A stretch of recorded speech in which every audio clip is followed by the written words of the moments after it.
Do you ever walk through life and feel like you were just collecting things? Sort of like when you play video games and it's like in quest mode and you have to collect a lot of items in order to get to the next level?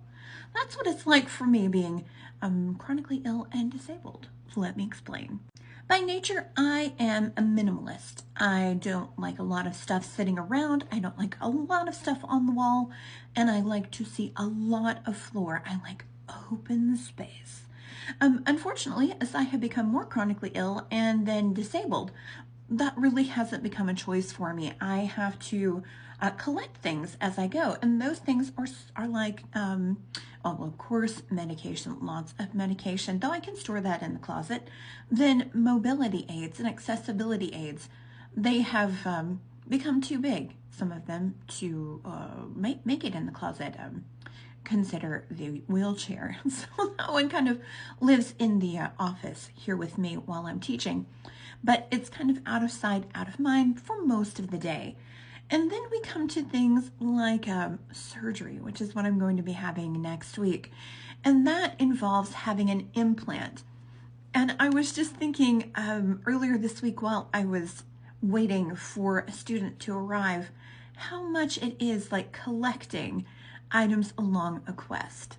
People who are chronically ill and disabled try a lot of things to try to improve their quality of life.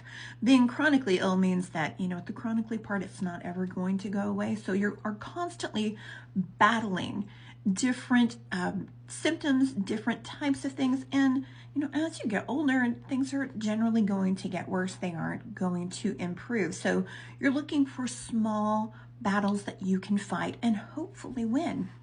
So obviously I'm kind of at the end of that battle with epilepsy, and so I'm kind of going up against who that final bad guy is going to be. At least for now, this is sort of my end game. And I thought it's sort of like collecting charms for my bracelet. I like to collect Pandora charms. It's not something I get to do a lot of right now, but I really enjoy doing that. So I like to collect a set and then move on to another. And the implant, I felt like, was sort of like that. It's sort of like completing the end of a set. I've done a lot of things for epilepsy, and this is sort of like the last charm for a bracelet. And I will carry it around with me forever, just be sitting there in my body, hopefully improving my quality of life, but we won't know for a while. And this is where I think it becomes more challenging socially to be chronically ill and or disabled, because I think the people around us look at all of the aids that we're getting, whether they are mobility or accessibility aids, or even like the implant that I will have that will have something externally that will trigger it.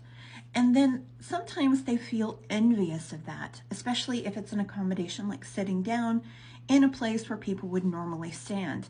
And this is where I would say, if we have rules or aids in public that are available for disabled people, but accessible to everyone, then there is no reason to be envious of that. For example, take for example the little divots in sidewalks where it's easier for people who are disabled to walk up to get onto the sidewalk. And then they discovered, wow, moms with strollers, it's so much easier for them to get up. And then people with luggage, so much easier for them to get up as well. So you just never know how helpful those types of things are going to be until you actually implement them.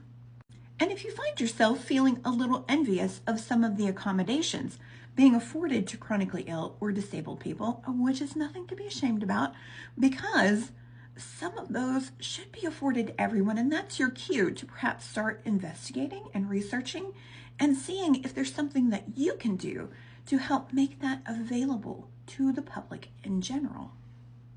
Or to see whether it's something that maybe we're just feeling a little grouchy about that day, which is also a possibility. I mean, we're also human. We're going to feel both. So I don't really know how I'm feeling about it as far as the surgery goes next week in completing my set of epilepsy aids. But That's where I am. And just thought that was an odd analogy, but it really seemed to fit the situation. I hope you are having a great day and finding all of the support you need, whether you're chronically ill and disabled or not. Hope you have a great day, and I'll talk with you later. Bye.